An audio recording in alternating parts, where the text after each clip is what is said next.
And we're live. Welcome back to another Commonwealth Sports Betting video. I'm Ethan, better known as Best Pie Bets on Twitter. Ray in the chat, let's go. Got my IV in from being outside all day. No, I wasn't, but basically need it if you're just going to step outside here. So that's very true. But back again with another MLB show. Recap yesterday. First, Toronto Blue Jays first 5 -5 run lost. It was like 4-1 after 5, but we keep moving forward. Got another comp selection for you guys, but yeah, crazy deadline. Justin Verlander dealt back to the Astros. Tom D in the chat, let's go. Does the IV include anything else other than just normal? Need something more to kick it in. That's for sure. But yeah. Verlander dealt. A lot of names going around. The trade deadline ends in about 13 minutes, 12 minutes. I didn't realize it. See, some things you learn new. Didn't realize it goes on to today until 3, my time at least. So, learn something new every day, basically. So, yeah, let's. I know the Cubs made some moves. It doesn't look like they're selling. Does it bite them? Who knows? Hey, might as well keep going for it. That's for sure. So, yeah, Sox. This team, it doesn't seem like they're doing anything. They're just gonna sit idle by. I don't know what the problem is with them. Seems like their ownership is not the best in the world, and my roommate would tell you firsthand. Like it doesn't like the moves that they've done before in the past and what they do.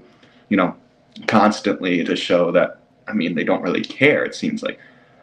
Pirates got a popcorn machine and oil change in the bullpen car and a 5-gallon bucket of nacho cheese. Did they also get that washer that they were searching out for? Because I heard it was a Maytag, so it might have been pretty nice to have that washer in the clubhouse for them. But yeah, it's that reminds me of the movie Semi-Pro, where they traded the one guy for the washing machine to Flint Tropics or whatever. Good movie. Gotta watch that again. It's always a classic to come back to, if you're in the mood for a lighthearted, fun laugh movie, basically. That era of comedy is pretty good. But yeah, and Argonne, no idea what they got. Oh, okay.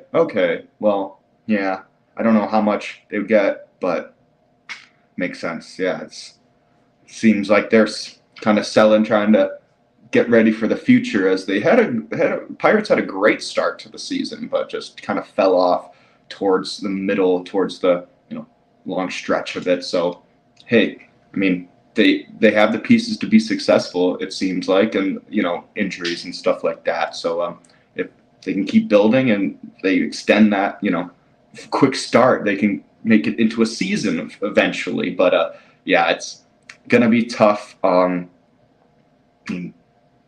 Reds are going well. I don't know if the Reds did anything substantial.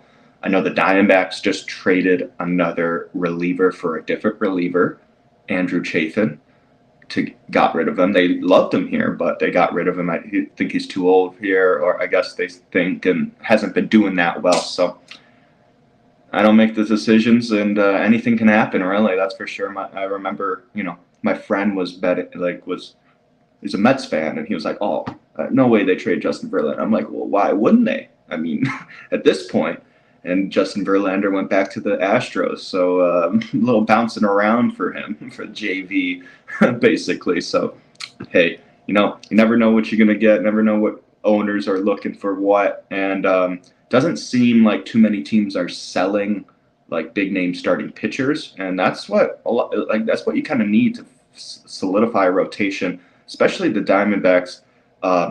If they were able to get one more solid starting pitcher, they can make a good run, because a lot of times they just had Fat is now in. A lot of times they would pitch the 5th guy and they would lose. It'd be a loss. But Kim says somehow Rich-Hill and his 87 mile per hour doesn't seem like the final. But yeah, yeah, you're right. Who knows? If he's hitting his spots and being successful, hey, I guess that's what matters. Hey, if he can still earn a paycheck out here, you can't blame the guy. You can't blame him. That's for sure. if he can still make some money playing the game he loves, I'm sure he does, because they probably wouldn't be playing it if not, or he would be retired or whatever. But but I mean, yeah, Rich Hale battles. He's a battler. TDC LLC back in action. Let's go back in here. Diamondbacks can definitely make a run. That's for sure. They definitely can. I mean, every time I turn on the radio, they're like, "Oh, we're 1 year ahead of schedule. We don't want to make too many moves." Like, dude, next year you might be on schedule, but you'll lose. You can lose 80 games, 90 games. So it's like, if you have the opportunity, I think you go out and get it. I mean, at least they're trying to get a good, bullpen, trying to add some arms, like solid arms to the, reliever side. So we'll see if that makes it up for him. And sucks to see a lot of people like Josh Rojas here, but I think it was a good piece if the closer does pretty well. So, hey, got to get that pitching in, because it seems like they're okay in the offensive standpoint, but just got to solidify that pitching. Basically, that's what it is. That's basically what it comes down to in the playoffs. It's how good can your guys pitch. But gonna move on here. Gonna go to the comp selection. Joe in the chat. Let's go. But gonna roll with the first five again, but money line. Gonna roll with the Twins first five money line. You can get that -123 right now at the Win. It was -120 earlier. Gave it out, but -123. I don't mind too much. So gonna go with that. Pablo Lopez against Miles Mikolas. Lopez off of a decision loss versus Seattle. Two starts ago, he's off a decision loss against Seattle Mariners. 6 hits, 2 earned runs, 2 walks, 5 innings pitched. And then right after, he pitched again to the Mariners, basically back-to-back starts. Well, not basically, back-to-back starts. But pitched all right. Didn't get a decision in that game, but they still ended up losing the game. He gave up 6 hits, 2 earned runs, and 1 walk in 7 innings pitched. So kind of consistent. I mean, the Mariners have been hitting righties pretty well recently, have been starting to turn the tide offensively, so can't blame him too much. I think he bounces back versus a team that hasn't really hit righties that well recently. Away, 3.56 ERA, 1.16 WHIP, 230 on opponent batting average. Pretty good away from home. He's not a big home pitcher. Road pitcher, he has his numbers are way better on the road, that's for sure. And she said, as long as my grandma thinks so. I have a great face for radio too. That's what people tell me.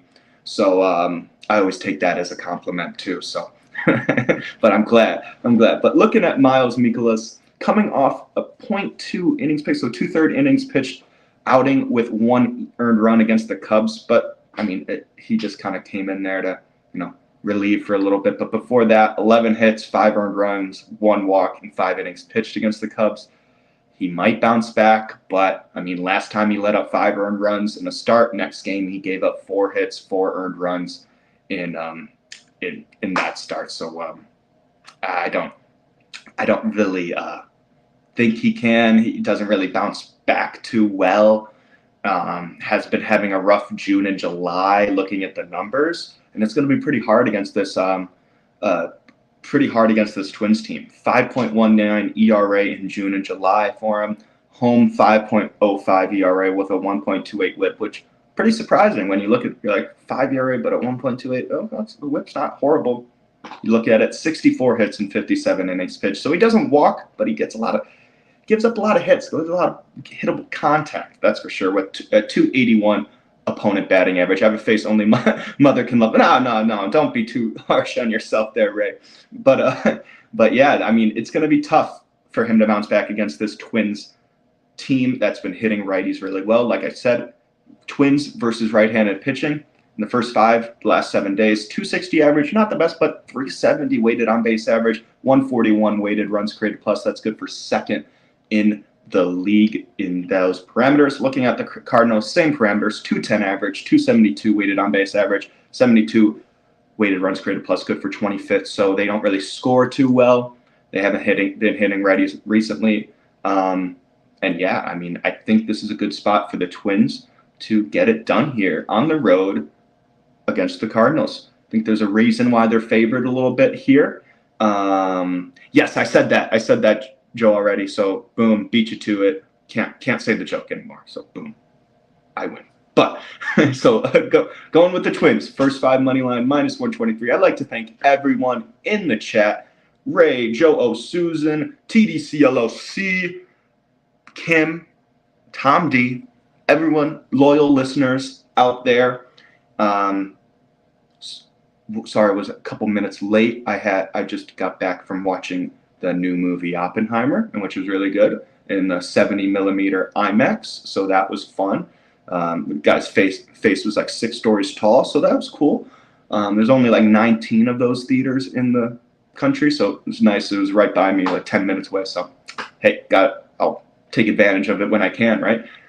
But make sure to like, comment, subscribe, hit that notification bell so you never miss another video. I will be back here tomorrow, same time, probably either 2:45 or 3. So in this 15-minute range for you guys. I'll make sure to comment. Make sure to tweet or X. I don't tweet on X or tweet on Twitter. I don't know what to say now. Thank you, TDC. Appreciate it, my guy. Thank you. Keep them coming Monday through Wednesday for sure. All those videos. So yeah, I'm glad you're enjoying the content. I'm glad you guys are all here. And yeah, hope you guys have a good rest of your day. And yeah, hopefully you guys are staying cool. Phoenix just had a record July with 30 days out of the 31 above average, with one of them just being normal. So above average heat for 30 days, and it was like 110 degrees for 30 days out of this month. So yeah, Kim, don't say that. Come on. This is great. Thank you so much, Susan. I hope you guys enjoy it. I'll keep doing it for you guys, the loyal listeners. Sponsored by Loyal 9. Always a great cocktail. But you guys have a good rest of your day. I'll be back here tomorrow in the Miller Lite Sound studio with you guys as always. Hope you guys have a good rest of your day.